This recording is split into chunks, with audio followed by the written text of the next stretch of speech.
Okay, good morning and welcome everybody to our webinar today, which is about a new activity-based model template for Cube Voyager. My name is Colby Brown and I am with City Labs.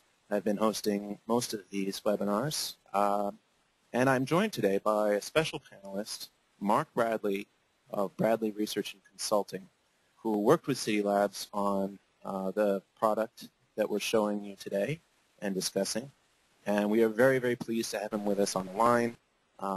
So thanks to Mark Bradley for his willingness to participate today. And I will be presenting most of the webinar. However, I will turn it over to Mark for certain sections where more general information regarding the model is needed. And he will also be available to answer questions at the end, as will I. So I will have at the end of the presentation, we'll have time to go through all your questions. If you have a question, just type it into the questions pane in the GoToWebinar interface, and we'll go through all the questions at the end to make sure they're all answered. So hopefully everybody can hear me okay. I see the screen right now, and assuming there are no other items of business, let's begin our webinar. Okay. Today's agenda will include the following items. First, I'd like to provide some background and motivation for the work being presented. Second, I'd like to provide an overview of the structure of the model we're going to present. We will talk about some innovative scripting features that have been used to enhance this latest version of the activity-based model example that we have included in CubeTown. And we'll talk about a case study of adaptation of this model example to real-world example context in Thailand. And most of what I'm going to present today was already presented previously at our Futura user conference. So I apologize to those of you who've seen this before, who attended our Futura user conference. To those of you who weren't able to, this is an opportunity for the work presented here to receive broader dissemination. So basically, we're going to provide an overview of this new feature in Cube Voyager. So most of you probably are familiar with the four-step modeling process, which is sort of the conventional mechanism used to provide models of travel demand for forecasting in Cube Voyager. Trip ends, or productions and attractions, are generated based upon socioeconomic and demographic factors in the four-step modeling process. These are distributed between zones based upon aggregate travel costs. And logit models usually are used to split person trips between different travel modes. Trips by mode are then filtered by time of day and assigned to specific network paths. Modern versions of this four-step modeling process feedback costs from assignment to earlier steps. So you should all be fairly familiar with this four-step modeling process. It is sort of the traditional method of travel forecasting in the field. And we are just reviewing it today to provide contrast with what we are actually going to present. Here are some limitations of the trip-based models. With person trips as the unit of analysis, no interactions are possible between trips made in the same trip chain. There are no interactions between trip chains made during the same day, and no interactions between the trips made by people in the same household. Furthermore, trips are spatially aggregated, meaning that trips' origins and destinations are modeled as if they were located at the same exact point in space, i.e. the centroid of the transportation analysis zone.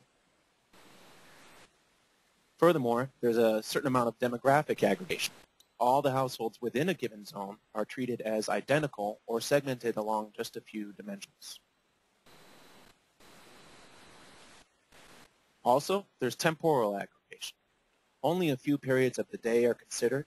In fact, in many conventional trip-based models, a total day is analyzed rather than individual model periods.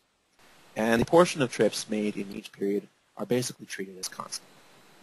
By contrast, activity-based models have been developed based upon an early recognition that travel is a derived demand.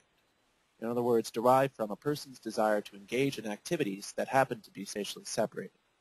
The focus of the model, therefore, should be on the underlying behavior, what people want to do, not where people want to go.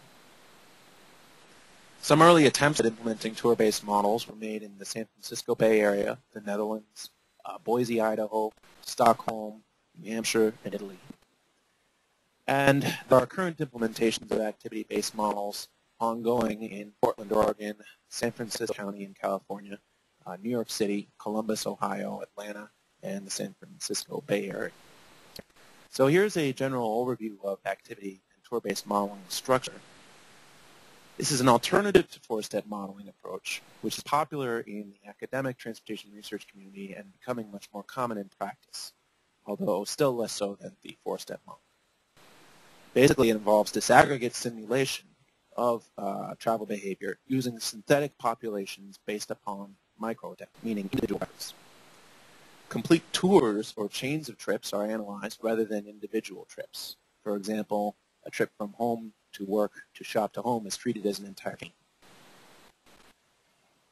Activity location and scheduling models are included. And the mode choice model applies to the entire tour. So as a result, the outputs of an activity in our tour-based model are ideally suited for dynamic traffic assignment and maze simulation because they generally have a greater degree of temporal detail.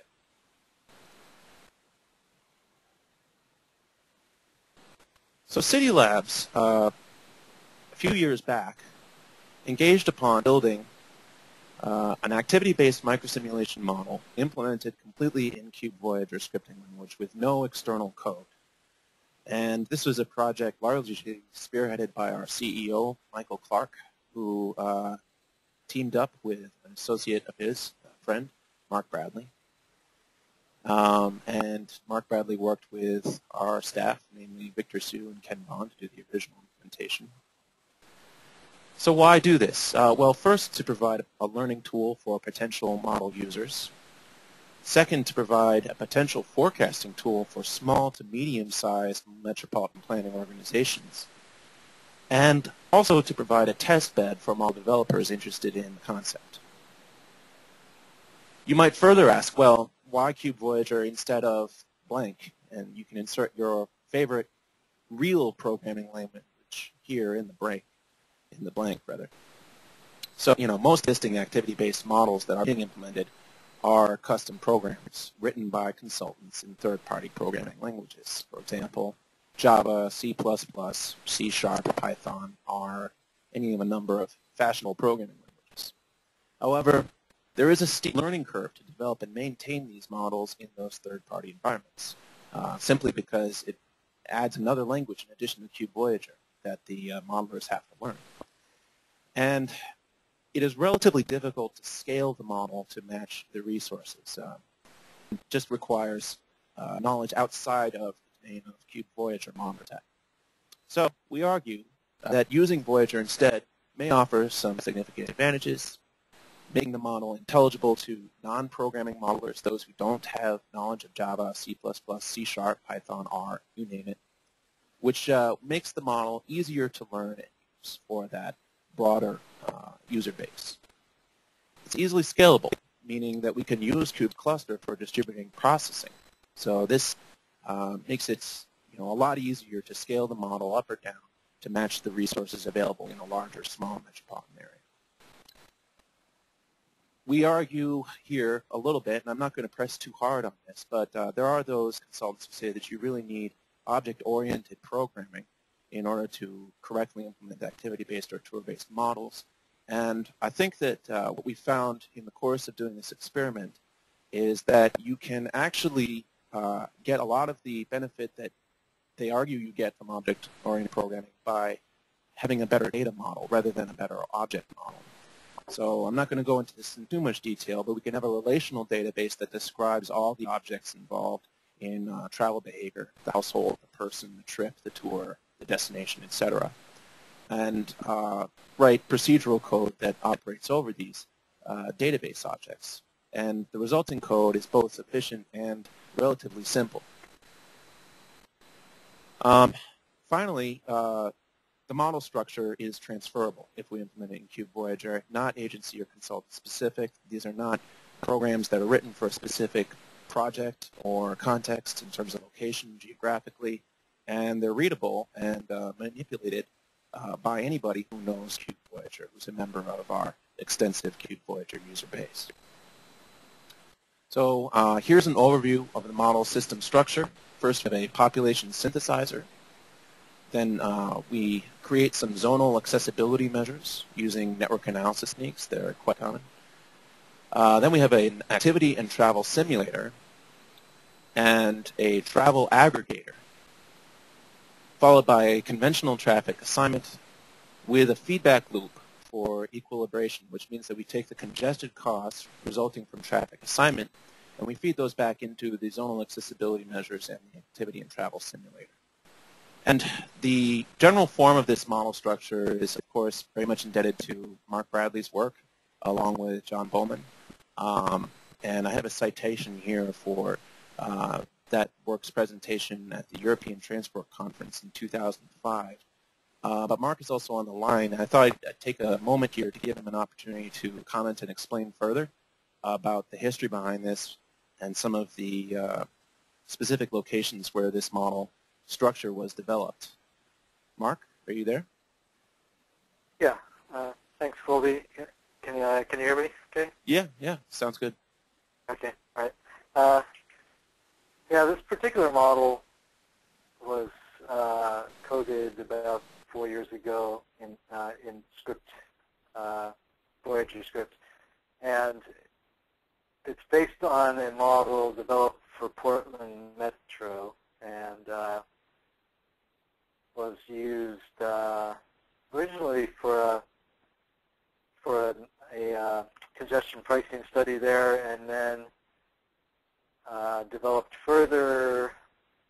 For a while, it was a plan to use it in combination with the TransSims implementation for Portland, which was one of the early ones, and then